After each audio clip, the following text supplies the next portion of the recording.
Welcome दोस्तों, आज हम वेडनेसडे के 5वें एपिसोड के बारे में बात करेंगे। इस एपिसोड के शुरुआत में दिखाते हैं कि यूजीन अभी हॉस्पिटल में भर्ती है और वेडनेसडे टाइलर के दिया गए हुए फाइल को निकालती है जिसमें उसके पिताजी के द्वारा किया गया मर्डर दिखाया गया था। वो जानना चाहती है कि उसके पिता ने वो मर्डर क्यों किया था, वो हत्या क्यों की गई थी। और ये वीकेंड है तो इस समय नेवरवोर में पेरेंट्स टीचर मीटिंग थी जिसमें वेडनेसडे के माता पिता आए हुए थे।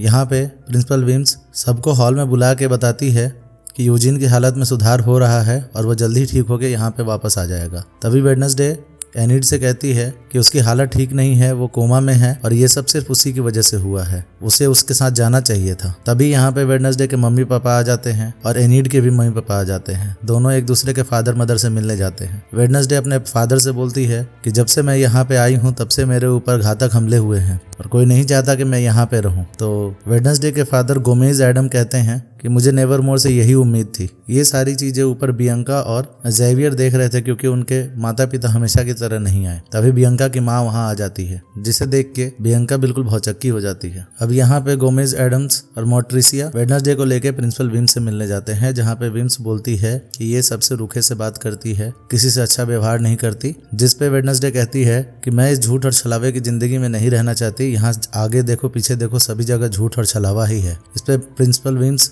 एक सुझाव देती हैं। वो कहती हैं कि आज वेडनेसडे का डॉक्टर के साथ अपॉइंटमेंट है, क्यों नहीं आप लोग साथ में चले जाते हैं। वो लोग इस सुझाव को मान लेते हैं और डॉक्टर के पास चले जाते हैं, जहाँ पे डॉक्टर वेडनेसडे के माता पिता से पूछती है कि आप लोगों को वेडनेसडे के बिना कैसा लग रहा है। इससे पहले कि वो लोग कुछ बोल पाते, वेडनेसडे खड़ी होती है और कहती है कि मुझे आपसे कुछ सवाल पूछने हैं। फिर वो पूछती है कि आप पे ये मर्डर का चार्ज क्यों लगा है और आपने गैरेट गेट्स को क्यों मारा था, मुझे जवाब चाहिए। जिसपे मोट्रिसिया गुस्सा जाती है और गुस्सा होकर बोलती है कि ये जब बातें खत्म हो चुकी हैं और इसका हल भी निकल चुका है तुम इन बातों को बाहर मत निकालो। जिसमें वेडनेसडे गुस्सा हो जाती है और मोर्टिसिया को बोलते हुए चली जाती है कि मैं इन सब का हल खुद ही निकाल लूंगी और मैं सब कुछ खुद ही पता लगा लूंगी। इधर बियंका अपनी माँ के साथ कॉफी शॉप में बैठती है और बात कर रही होती, जहाँ हमें पता चलता है कि बियंका और उसकी माँ में भी कुछ ज्यादा बनता नहीं है और इसी के चलते उसने अपना नाम चेंज करके यहाँ पे बियंका रख लिया था। वेडनेसडे यूजीन से मिलने उसे हॉस्पिटल यहाँ पे उसने थिंग को रख रखा था ताकि यूजीन पे कोई हमला ना कर पाए। तभी यूजीन की माँ वहाँ आती है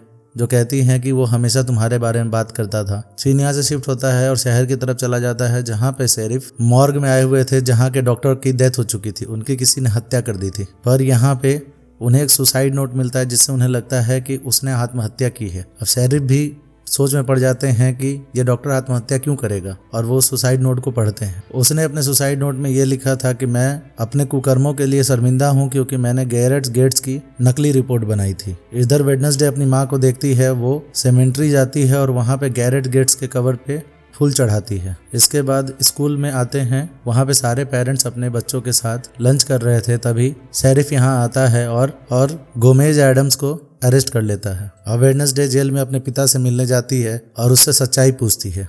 वह बताता है कि गैरेट गेट्स तुम्हारी माँ से बहुत प्यार करता था और वो एक तरफा प्यार में पागल हो चुका था और रेवन डांस के दिन हम दोनों बाहर आके एक दूसरे को किस कर रहे थे, तभी वो वहाँ आ जाता है और वो हम पे हमला करने लगा, जिससे मेरी और उसकी हाथापाई हो गई और गलती से तलवार लगने से उसकी मौत हो गई। वेडनेसडे को ये बात कुछ हजम नहीं होती है, वो शेरिफ से मिलने चली जाती है।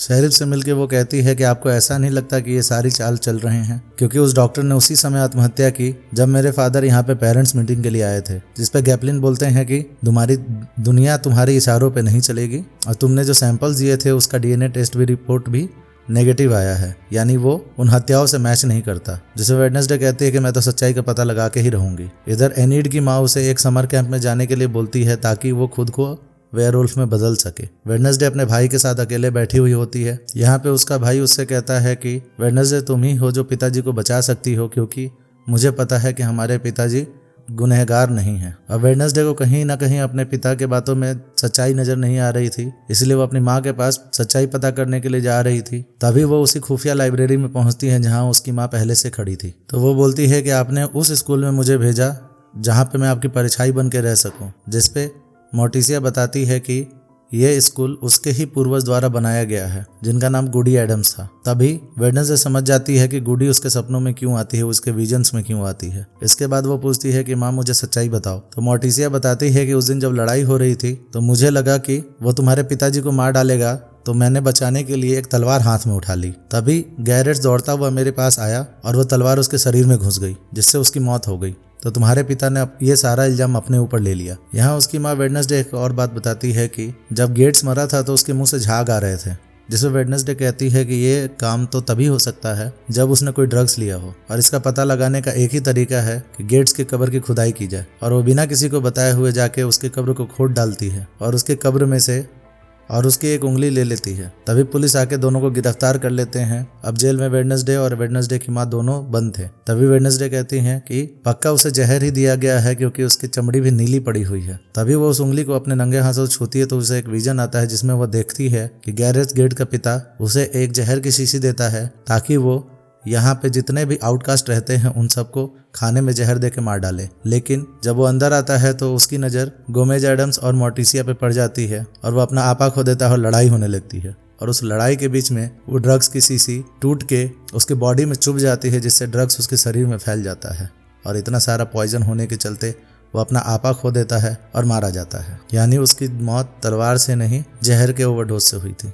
अब जो कि वेडनेसडे और मोर्टिसिया का जुर्म इतना बड़ा नहीं था तो उसे थोड़ी सी धमकी दे के जेल से छोड़ देते हैं। वो सीधा मेयर के पास जाते हैं मिलने के लिए और उससे बोलते हैं कि आपने झूठी रिपोर्ट क्यों बनवाई, आपको पता था कि गैरेट गेट्स की मौत जहर से हुई है। जिस पे मेयर कहता है कि गैरेट गेट के पिता को लगता था कि वो जमीन नेवरमोर वाले ने उसके पूर्वजों से हथिया ली है और मैं इस कस्बे में शांति चाहता था और आउटकास्ट और नॉर्मी लोगों में झगड़ा ना हो जाए, इसके चलते मैंने झूठी रिपोर्ट बनवा दी थी। वो मोर्टिसिया और वेडनेसडे से माफ़ी मांगता है और खुद कोर्ट में गवाही दे देता है कि मैंने उसकी झूठी ऑटोप्सी रिपोर्ट बनवाई थी, जिसके चलते उसके पिता छूट जाते हैं। यानी अब गोमेज एडम्स बाहर आ चुके थे। अब मोर्टिसिया और वेडनेसडे बाहर आते हैं, जहाँ पे वेडनेसडे मोर्टिसिया को बता देती है कि उसे विजन्स आते हैं।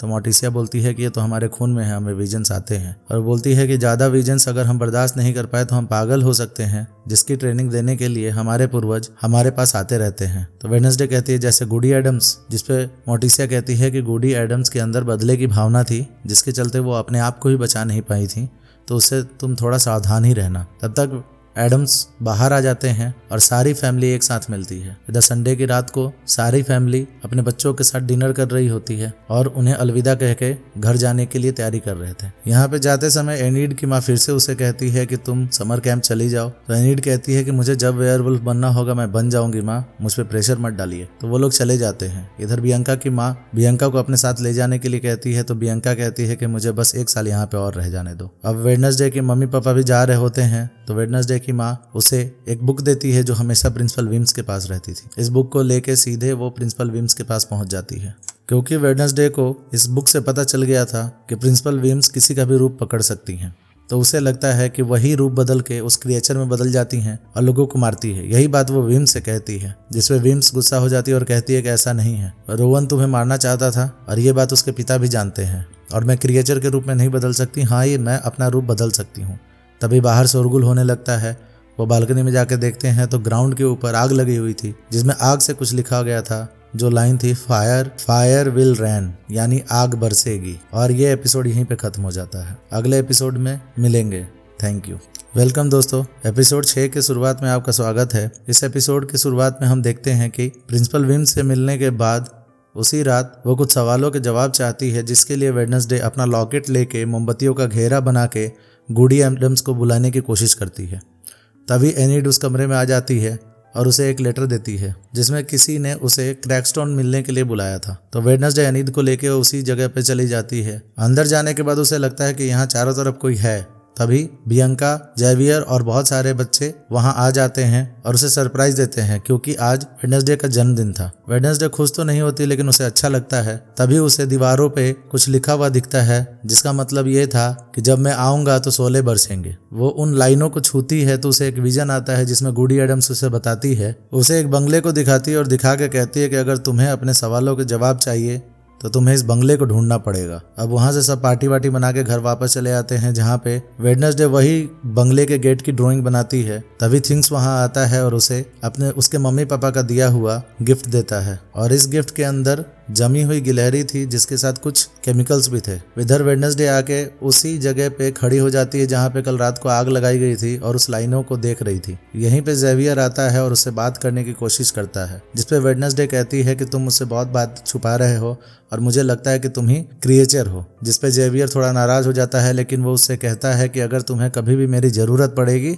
तो तुम मेरे पास बेहिचक चली आना। इधर वेडनेसडे यूजीन से मिलने जाती है, जिसकी हालत अब पहले से थोड़ी ठीक थी। यूजीन अभी भी बेहोश पड़ा हुआ था, जहाँ पे वेडनेसडे उसे अपनी पुरानी बातें बताती हैं। तभी वहाँ पे डॉक्टर जो उसकी थेरेपी लेती हैं वो आ जाती हैं और वो बताती हैं कि यूजीन की माँ किसी काम के चलते कहीं गई हुई हैं, तो आज यूजीन के पास वही रुकेंगी। तो वेडनेसडे वहाँ से टाइलर के पास चली जाती है और उसे बनाई हुई ड्राइंग दिखाती है, जिसमें वो पूछती है क्या तुम इस जगह को जानते हो, जिसपे टाइलर कहता है कि मुझे यह जगह नहीं पता है। तभी वहाँ पे गैपलिन आ जाता है और दोनों को साथ देख लेता है। वेडनेसडे वहाँ से चली जाती है तो गैपलिन अपने बेटे से कहता है कि तुम वेडनेसडे से दूर रहा करो। और वेडनेसडे को कोई रास्ता नहीं सूझता तो वो जेवियर से मिलने उसके कॉटेज में चली जाती है, जहाँ पे वो उससे ड्राइंग के बारे में पूछती है। तभी उसकी नज़र जेवियर द्वारा बनाए गए ड्राइंग में पड़ती है, जो सेम हूबहू उसी बंगलो की तरह था। तो जेवियर उसे बताता है कि कल रात के विजन में उसने ये बंगलो देखा था।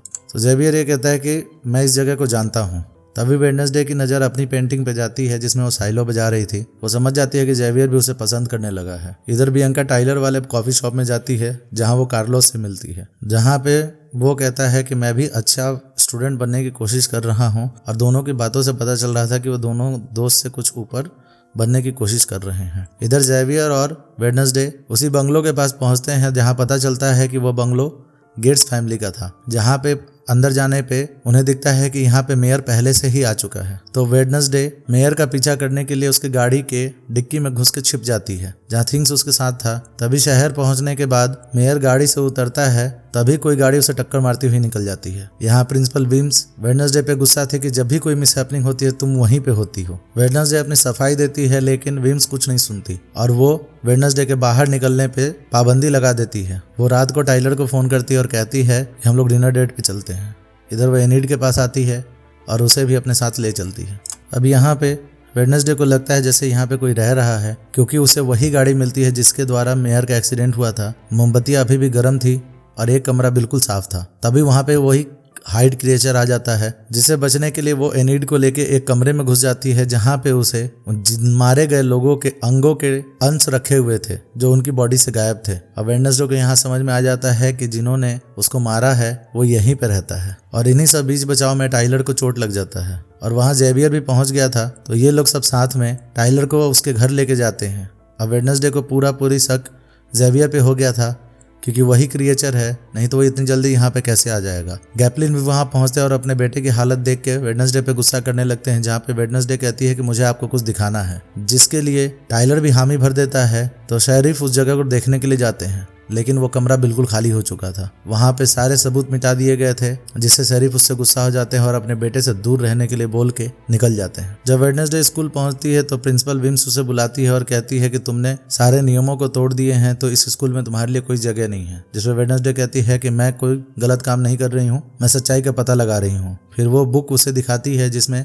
वो ड्राइंग बनी थी, जिसमें जोसेफ क्रेस्टोन और उसकी पूर्वज गुडी एडम्स की तस्वीरें थीं। और वो कहती है कि इसी के चलते रोवन मुझे मारना चाहता था, क्योंकि उसे लगता था कि मैं इस स्कूल को बर्बाद कर दूंगी, लेकिन वो मुझ में और गुडी एडम्स में अंतर नहीं बता पाया। और वेडनेसडे विम्स से एक और मौका मांगती है, जिसपे विम्स कहती है कि ठीक है, मैं तुम्हें लास्ट चांस देती हूँ, अगर तुमने इसके बाद कोई गलती की तो ये स्कूल तुम्हारे लायक नहीं रहेगा और तुम इस स्कूल से चुपचाप चली जाना। अब वेडनेसडे जब अपने कमरे में आती है तो एनिड को देखती है, वो अपना बैग तैयार करके कहीं जा रही थी। जिसमें वेडनेसडे पूछती है कि तुम कहाँ जा रही हो, तो एनिड कहती है कि तुम्हें तो सिर्फ अपना मतलब निकालना आता है, तुम अपना मतलब निकालने के लिए अपने दोस्तों को कुर्बान भी कर दोगी, मुझे तुमसे दोस्ती नहीं रखनी और मैं कमरा छोड़ के जा रही हूँ। क्योंकि एनिड भी किसी तरह से क्रिएचर से बहुत ज्यादा डर गई थी। अब एनिड भी अपना कमरा छोड़ के चली जाती है और वेडनेसडे वहाँ पे अकेली बैठती है। तो वो बॉक्स निकालती है जो वो गेट्स फैमिली के घर से चुरा के लाई थी। उस बॉक्स को देखती है तो उसके बॉक्स के नीचे कुछ फोटोग्राफ्स मिलते हैं, जिसमें वेडनेसडे जाइलो बजा रही थी, उस स्कूल में कहाँ थी, सभी तरह के फोटोग्राफ्स थे। अब वो समझ जाती है कि कोई ना कोई गेट्स फैमिली से जिंदा है जो उस पर बराबर नजर बनाए हुए है। और वो सोच में पड़ जाती है कि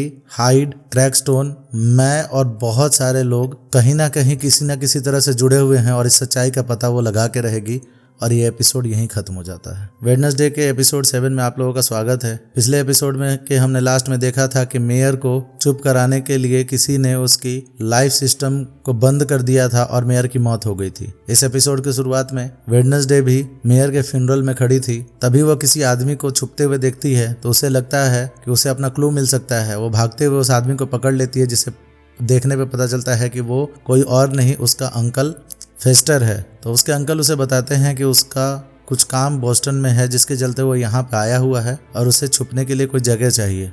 तो वेडनेसडे उसे ले जाके यूजीन के मधुमक्खियों वाले कॉटेज में छिपा के रख देती है और उसे हाइड का फोटो दिखाती है और पूछती है कि ये कैसा क्रिएचर है, इसका नाम क्या है।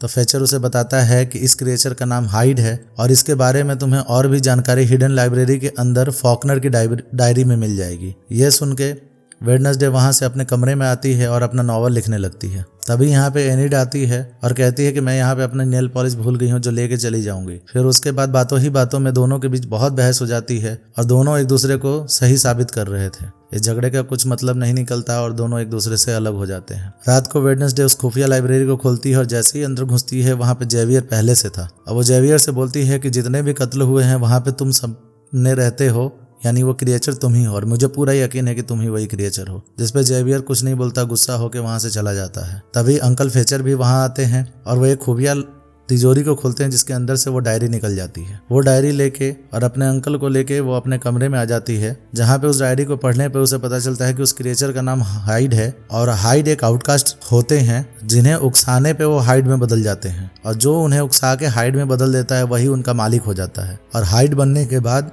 वो उसी मालिक की बात को मानते हैं। अब यहाँ से उसे पता चलता है कि जो हाइड क्रिएचर ये कत्ल कर रहा है उसका कोई मालिक तो जरूर है और उसी के कहने पे वो इतने सारे कत्ल कर रहा है और उन अंगों को चुरा के इकट्ठा कर रहा है। अगली सुबह जेवियर कहीं जा रहा होता है और उस पे वेडनेसडे और उसके अंकल नजर बनाए हुए थे। तभी जेवियर एक कार में जाके बैठता है जहाँ पे डॉक्टर जो वेडनेसडे की थेरेपी लेती है वो भी मौजूद थी। अब यहाँ पे वेडनेसडे को लग जाता है कि वही डॉक्टर उसकी मालकिन है और वही उसे कत्ल करने के आदेश दे रही है और यही बात बताने के लिए वो प्रिंसिपल विम्स के पास जाती है, लेकिन वहाँ पे डॉक्टर पहले से मौजूद थी तो वो कुछ भी बताए बिना वहाँ से चली जाती है। अब उसका अंकल और वेडनेसडे टाइलर के शॉप पे आते हैं जहाँ पे वो कॉफ़ी पी रहे होते हैं।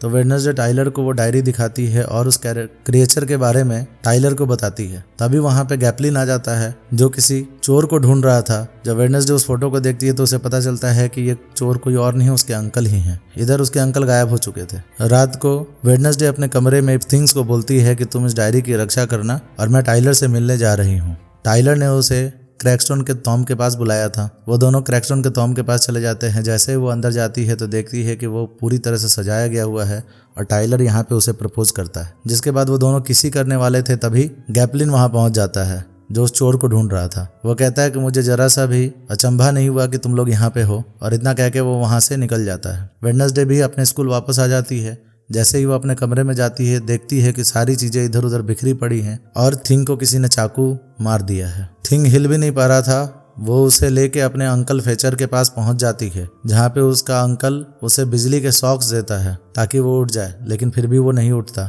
इस पे पहली बार वेडनेसडे रोने लगती है। पहली बार उसके इमोशंस बाहर आते हैं पूरे सीरीज में। अब जिनको यहाँ पता नहीं है, एडम्स फैमिली में उसके अंकल फेचर के पास बिजली की ताकत है। वो अपने हाथों से बिजली जनरेट कर सकते हैं। 3-4 बार कोशिश करने के बाद आखिरकार थिंग को होश आ जाता है। यहाँ पे थिंग बताता है कि उस पे पीछे से हमला हुआ था और वो किसी को देख नहीं पाया। अब वेडनेसडे काफी गुस्से में हो गई थी और वो कहती है कि उस आदमी को जिंदा नहीं छोड़ेगी और अंकल फेचर को बोलती है कि आप यहाँ से निकल जाइए क्योंकि पुलिस बुरी तरह से आपको चारों तरफ ढूंढ रही है। और वो प्रिंसिपल विम्स से मिलने चली जाती है। वो प्रिंसिपल विम्स से कहती है कि मेरे कमरे की तलाशी ली गई है और साथ ही वो उस क्रिएचर हाइड के बारे में उन्हें बताती है। तो वो कहती है कि तुम्हें वो डायरी कहाँ और कैसे खुफिया लाइब्रेरी से मिल गई, यानी प्रिंसिपल विम्स को भी हाइड के बारे में पता था।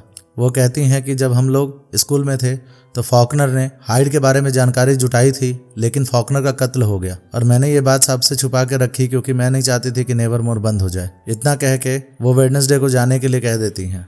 जब वेडनेसडे बाहर जा रही थी तो उसे विंका और लूकस मिलते हैं, जो उसे उसी खुफिया लाइब्रेरी में लेके जाते हैं और बताते हैं कि लॉरेल गेट्स की माँ की मौत डूबने से हुई थी और उसकी बॉडी कभी नहीं मिली।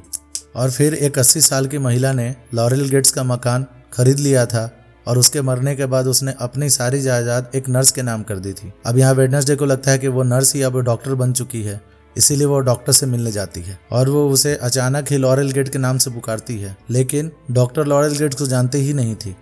अब डॉक्टर के ऐसा कहने पे वेडनेसडे उससे कहती है कि तुमने सारा बदला लेने के लिए इन लोगों को मारा है, मैं ये साबित करके दिखाऊंगी, जिससे डॉक्टर बिल्कुल अचंभित हो जाती है। वेडनेसडे के जाने के बाद वो प्रिंसिपल विम्स को कॉल करती है और कहती है कि आज वेडनेसडे का बर्ताव बहुत ही बुरा था। वो अभी बात कर ही रही थी, तभी उसके दरवाजे पे खटखटाहट होती है और वही क्रिएचर हाइड उसके अंदर आ जाता है और डॉक्टर को मार डालता है। विम्स पुलिस को बुलाती है और वेडनेसडे भी डॉक्टर के पास पहुंचती है।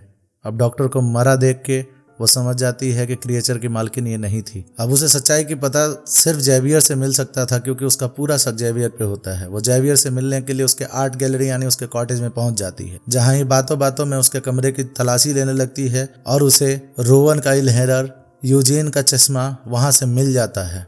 जेवियर कहता है कि उसे यह नहीं पता कहां से आया। तभी पुलिस वहां आ जाती है और शेरिफ जेवियर को गिरफ्तार करके ले जाते हैं और उसे जंजीरों से बांध के जेल में रख दिया जाता है कि अगर वो हाइड में बदले तो वो इन जंजीरों को ना तोड़ पाए। वेडनेसडे जब अपने कमरे पे आती है तो वो एनिड को अपने कमरे में पाती है। वो अपना सामान रख रही थी। वो कहती है कि मैं तुम्हें और एथिंग्स को बहुत मिस कर रही थी, हमारे बीच कोई ना कोई कनेक्शन जरूर है, तो मैं यहीं पे रहूंगी।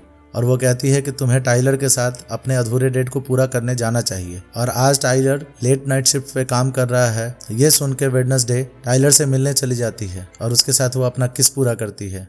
जैसे ही वो उसे किस करती है, उसे विजन में वो क्रिएचर दिखाई देने लगता है, जिससे ये बिल्कुल साफ हो जाता है कि टाइलर ही वो क्रिएचर है। और इधर उसके फादर को एक फाइल छुपाते हुए दिखते हैं। ये फाइल टाइलर के माँ की थी और उस पे ह्यूमन की जगह हाइड लिखा हुआ था, यानी उसकी माँ भी हाइड थी, जिसके चलते उसकी सारी शक्तियाँ उसके बेटे टाइलर में भी चली गई थी। और ये एपिसोड यहीं पे खत्म हो जाता है। मिलते हैं अगले एपिसोड में। धन्यवाद। एपिसोड 8 के शुरुआत में हम देखते हैं कि वेडनेसडे हाइड को लेके एक जगह पे आई हुई थी और वो उसे कहती है कि जेवियर को किसी ने फंसाया है और हाइड कोई दूसरा व्यक्ति है। और बातों बातों में वेडनेसडे उससे कहती है कि मुझे लगता है कि हाइड तुम ही हो। इस पे टाइलर हंसता है और कहता है कि अगर मैं हाइड हूं तो तुम अकेले यहाँ पे मेरे साथ क्या कर रही हो। तभी देखते हैं कि वो अपने दोस्तों के साथ आई हुई थी। सब मिलके उसको बांध देते हैं। अब उसे हाइड में बदलने के लिए वो उसको टॉर्चर करना चाहते हैं, जिसमें उसके सारे दोस्त तैयार नहीं होते, लेकिन वेडनेसडे तैयार हो जाती है। जब वो उसे टॉर्चर करने लगती है तभी गैप्लिन वहां पहुंच जाता है और अपने बेटे को छुड़ा लेता है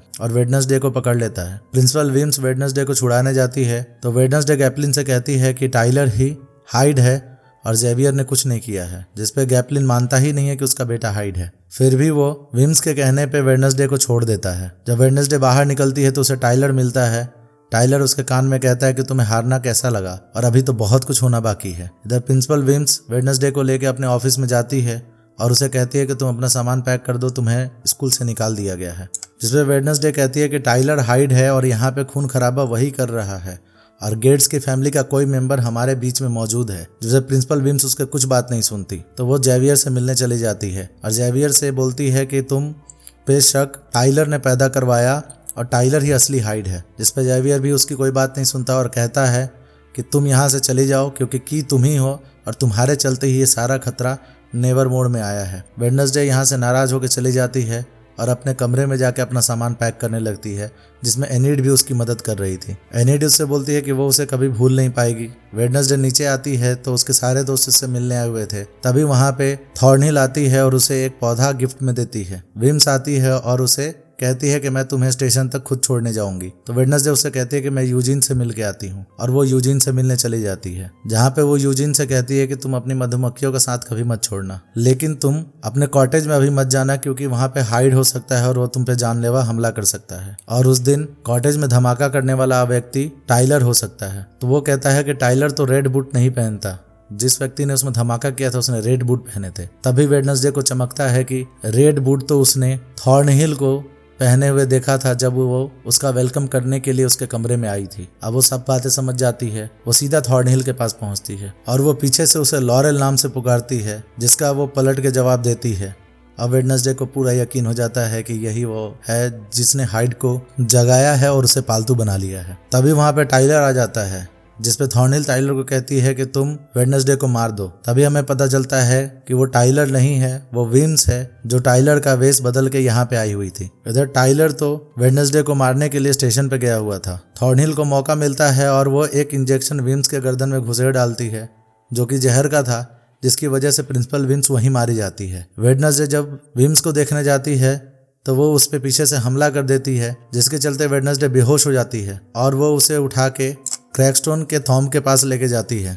थिंग ये सारी चीजें देख रहा था, वो जल्दी से जाके एनीड को ये सारी बातें बताता है। एनीड सारे लोगों को ये सारी बातें बताती है और वो भी क्रैकस्टोन के थॉम के पास जाने लगती है। यहाँ पे जब वेडनेसडे को होश आता है तो वो देखती है कि चारों तरफ मोमबत्तियां जलाई गई हुई है और उसके तॉम के चारों तरफ वो सारे अंग रखे हुए हैं जो उन मरे हुए व्यक्तियों से चुराए गए थे। वो समझ जाती है कि इन अंगों को जोड़ के ही क्रैकस्टोन जिंदा होगा और इसीलिए वहां पे लिखा हुआ था कि फायर विल रेन, यानी वो जब जिंदा होगा तो आग बरसेगी। यहाँ पे थॉर्नहिल बताती है कि क्रैकस्टोन को बदला लेने के लिए गूडी एडम्स ने मारा था और इस टॉम के ऊपर उसने एक ताला लगा दिया, जिसपे जादू से उसने अपना खून लगाकर ये कह दिया था कि जब तक मेरे किसी वंश का खून इस पे नहीं लगेगा तब तक क्रैकस्टोन जिंदा नहीं होगा। और आज फुल मून नाइट के दिन ही मैं गूडी एडम्स के वंशज का खून लगा के इस टॉम को खोल के क्रैकस्टोन को जिंदा करूंगी।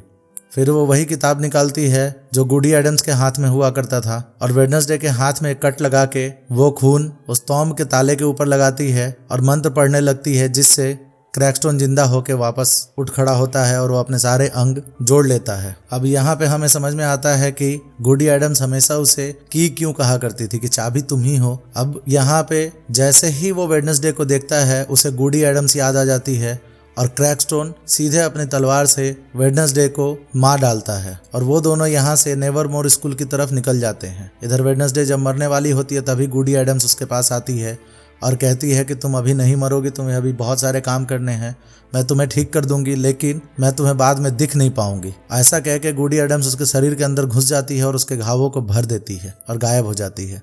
इधर स्कूल में एनीड के द्वारा बताने के चलते सारे बच्चों में अफरा तफरी मच जाती है और वो लोग स्कूल से बाहर निकलने की कोशिश करने लगते हैं।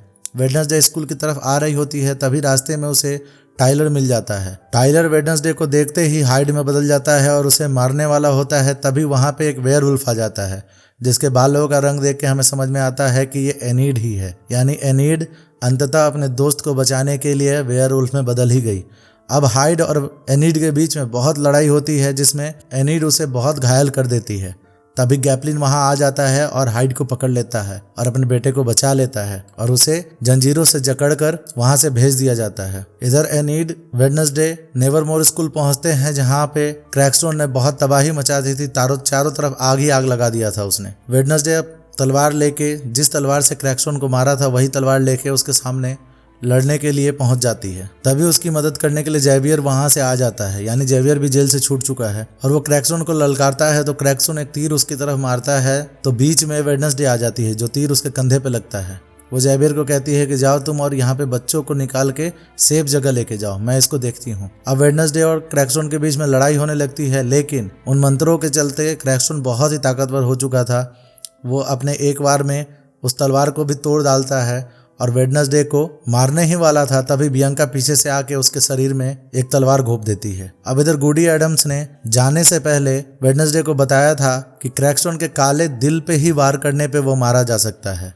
अब बियंका के वार से उसका ध्यान थोड़ा भटक गया था तो वेडनेसडे मौका पाते ही तलवार के टुकड़े को उठाती है और क्रैकस्टोन के दिल में घुसेड़ डालती है और क्रैकस्टोन की पूरी बॉडी आग से जल के खत्म हो जाती है। क्रैकस्टोन के मरते ही थॉर्नहिल वहां पे आती है, उसके हाथ में गन होती है और वो वेडनेसडे को मारना चाहती है। तभी मधुमक्खियों का एक झुंड आता है और थॉर्नहिल पे हमला कर देता है और उन मधुमक्खियों को कंट्रोल करने वाला यूजीन था, यानी सारे दोस्तों की मदद से वेडनेसडे नेवरमोर का सारा खतरा खत्म कर देती है। और अब वो वेडनेसडे नेवरमोर के बाहर आती है तो एनीड वहीं खड़ी थी और पहली बार वेडनेसडे एनिड को अपने गले लगाती है और एनिड भी आज खुश थी कि उस अपनी दोस्त के वजह से वो वेयरवुल्फ में बदल गई थी और वो कभी अब लोन वुल्फ नहीं बनेगी। कुछ दिनों बाद वो अपने नॉवल को पूरा करती है, लेकिन द एंड में वो क्वेश्चन मार्क लगा देती है। उसे घर जाना होता है तो वो जाते समय प्रिंसिपल विम्स के खाली चेयर को देखती है। अब उसमें अंदर इमोशंस इसलिए आए थे कि उसे समझ में आ जाता है कि विम्स हमेशा उसका ख्याल ही रखना चाहती थी और उसकी माँ से जलने या कुछ होने का कुछ मतलब नहीं बैठता था। जेवियर उससे मिलने आता है और उसे एक गिफ्ट देता है। वेडनेसडे उस गिफ्ट को खोलती है तो उसमें एक सेलफोन था। जेवियर उसे कहता है कि तुम जब चाहो मुझसे बात कर सकती हो, जिसपे वेडनेसडे कोई जवाब नहीं देती और चुपचाप अपनी गाड़ी में बैठ के अपने घर के लिए चल देती है, जहाँ पे उसे किसी अननोन नंबर से मैसेज आता है जिसमें उसके बहुत सारे फोटोग्राफ थे और वो उसमें लिखा हुआ था कि मैं तुम्हारे ऊपर नजर रखे हुए हूँ। अब थॉर्न हिल के मरने के बाद कौन था जो उस पर नजर रखे हुए था? वेडनेसडे इसी बातों को सोचने लगती है। तभी हम हाइड को देखते हैं, यानी टाइलर, जो अपने आप ही हाइड में बदल जाता है जब पुलिस वाले उसे कहीं लेके जा रहे होते हैं और एपिसोड यहीं पे खत्म हो जाता है। इसका मतलब ये था कि वो हाइड की नेचर में बदल के बाहर निकलेगा और कहानी आगे जारी रहेगी। तो जब इसका सीजन 2 आएगा तब भी मैं आप लोगों को सीजन 2 के एक्सप्लेनेशन दूंगा। अब जाने से पहले अनुरोध है कि आप लोग मेरे चैनल को सब्सक्राइब कर दें। धन्यवाद।